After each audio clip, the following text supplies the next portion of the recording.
Welcome to Emplint media.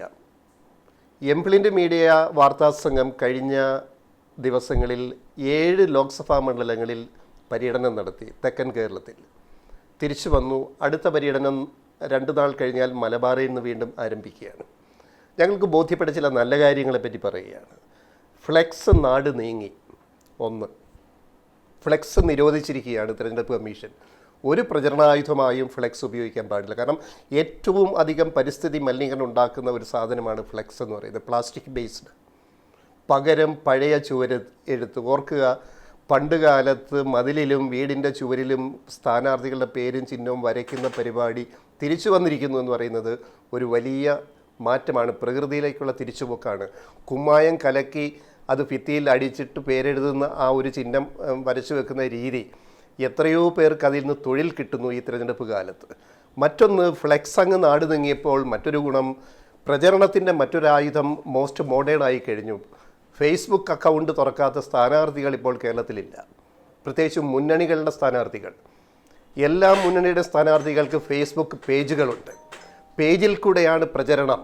അതായത് video, ദൃശ്യങ്ങൾ, മറ്റ് ഫോട്ടോകൾ, സന്ദേശങ്ങൾ. കാമ്പയിൻ മുഴുവൻ ഫ്ലെക്സിൽ നിന്ന് മാറി ഫേസ്ബുക്കിലും ചുവരെഴുത്തിലേക്ക് പോയി കഴിഞ്ഞിരിക്കുന്നു. ഇതൊരു വലിയ മാറ്റമാണ്. കാരണം പ്രകൃതിയിലേക്ക് മടങ്ങുന്ന ഒരു ഇലക്ഷൻ പ്രചാരണ രംഗം ഉണ്ടായി കഴിഞ്ഞിരിക്കുന്നു. ഇനി മറ്റൊന്ന്, ഈ സാങ്കേതിക വിപ്ലവം തെരഞ്ഞെടുപ്പിനെ എങ്ങനെ ബാധിക്കുന്നു നന്നായി ബാധിക്കുന്നു എന്നുള്ളതിൻ്റെ ഏറ്റവും വലിയൊരു തെളിവാണ് ഇപ്പോൾ നടക്കുന്ന കാമ്പയിൻ. വീടാന്തരം കയറിയിറങ്ങി ഡേറ്റ എൻട്രി, വിവര ശേഖരണം മുഴുവൻ സോഫ്റ്റ്വെയറിലായി കഴിഞ്ഞു. സോഫ്റ്റ്വെയറും ആപ്പുകളും. കള്ളത്തരം ചെയ്യാൻ പറ്റില്ല. ഇപ്പോൾ CPM-ഉം LDF-ഉം കേരളത്തിൽ അത് നടപ്പാക്കി കഴിഞ്ഞു. സ്കോഡ് വർക്കുകൾ, വീട് സന്ദർശനത്തെ പറ്റിയുള്ള കാര്യങ്ങളൊക്കെ സോഫ്റ്റ്വെയർ വഴി അപ്പം GPS സംവിധാനം വഴി നേതൃത്വത്തിലേക്ക് അയച്ചു കൊടുക്കുകയാണ്, IT സെല്ലിലേക്ക് അയച്ചു കൊടുക്കുകയാണ്. അപ്പോൾ ഏത് പ്രവർത്തകനും കള്ളം ചെയ്യാൻ പറ്റാണ്ടായിരിക്കുന്നു.